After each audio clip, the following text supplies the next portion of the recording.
Hello everyone and welcome to a quick Google Docs tutorial. In today's video I want to show you how to bookmark in Google Docs. This is actually quite simple.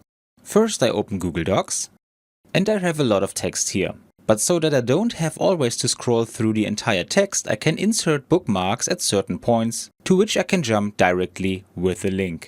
To do this, we first go to the place where we want to insert a bookmark in Google Docs, then go to Insert and find the bookmark down here. If I click on it, we will see that there is now a symbol for a bookmark. I have exactly two options for the bookmark in Google Docs. If I no longer need it, I can delete it here, and more importantly, I can copy the link to the clipboard here. If I click on it, I have the link on the clipboard, and we will also test this in a new tab.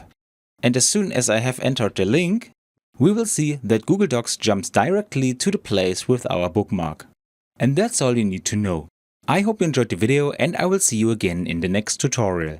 Until then, your tutorial guy. Bye.